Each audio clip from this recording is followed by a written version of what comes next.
যুক্তরাষ্ট্র যখন ষড়যন্ত্র করতে ব্যস্ত, ঠিক তখনই পুনরায় যুদ্ধে শত্রুপক্ষকে প্রতিহত করার জন্য সর্বোচ্চ প্রস্তুতি গ্রহণ করছে ইরানের সামরিক বাহিনী। উত্তপ্ত এই পরিস্থিতির মাঝেই নতুন কোন অস্ত্র উন্মোচন করল ইরান? জানা গেছে ৭০০ কিলোমিটার জুড়ে তাণ্ডব চালানোর জন্য প্রয়োজনীয় সমরাস্ত্র তৈরি করেছে তেহরান। তবে কি সম্ভাব্য যুদ্ধের সকল চিত্রই এবার বদলে দেবে ইরান?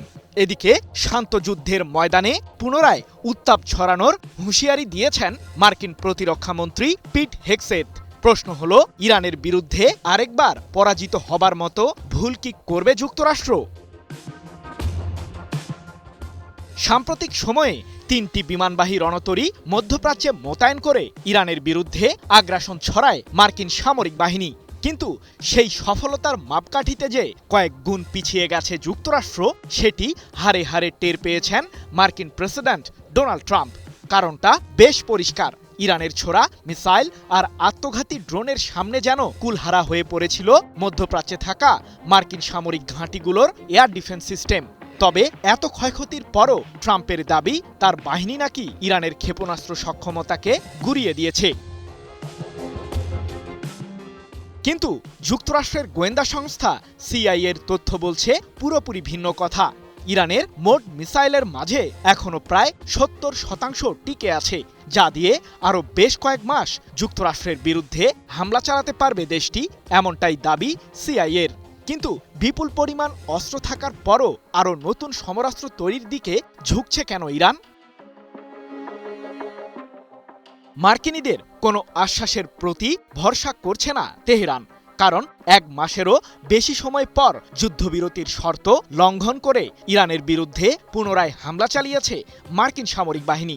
তবে পাল্টা প্রতিক্রিয়ায় ক্ষেপণাস্ত্রের উত্তাপ দেখিয়েছে ইরানও। টালমাটাল এই পরিস্থিতির মাঝেও থেমে নেই ইরানের সমরাস্ত্র তৈরির কাজ।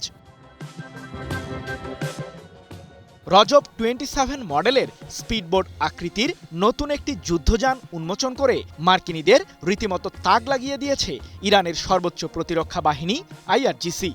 নৌযুদ্ধে শত্রুপক্ষের বিরুদ্ধে দ্রুতগতিতে হামলা চালানোর জন্য এই যুদ্ধযানটি ব্যবহার করবে তেহরান, যাতে সজ্জিত রয়েছে 2টি শক্তিশালী ক্রুজ মিসাইল, যা দিয়ে ৭০০ কিলোমিটার রেঞ্জের মাঝে শত্রুপক্ষের আস্তানায় নির্ভুল হামলা চালাতে পারবে ইরানের সামরিক বাহিনী। ৩১ মে এক প্রতিবেদনে বিষয়টি নিশ্চিত করেছে ইরান ভিত্তিক সংবাদ মাধ্যম মেহের নিউজ এজেন্সি। এর আগে আরাশ-ই কামাঙ্গির নামে নতুন একটি এয়ার ডিফেন্স সিস্টেম তৈরির ঘোষণা দেয় আইআরজিসি। এরই মাঝে যুক্তরাষ্ট্রের MQ-9 মডেলের একটি আত্মঘাতী ড্রোনকে সেই এয়ার ডিফেন্স সিস্টেমটি দিয়ে ভূপাতিত করার দাবিও করেছে ইরান। জানা গেছে, তুলনামূলক সস্তা, সহজে স্থানান্তরযোগ্য এবং দেশীয়ভাবে উৎপাদিত প্রতিরক্ষা ব্যবস্থার প্রতি ব্যাপকভাবে বিনিয়োগ করছে ইরান, যার মাধ্যমে স্থির রাডার সিস্টেমের উপর নির্ভর না করেই শত্রুপক্ষের আত্মঘাতী ড্রোন ও যুদ্ধবিমানকে ভূপাতিত করার সক্ষমতা অর্জন করেছে তেহরান, এমনটাই দাবি বিশ্লেষকদের। সৃজন মাহমুদ, নিউজ 24।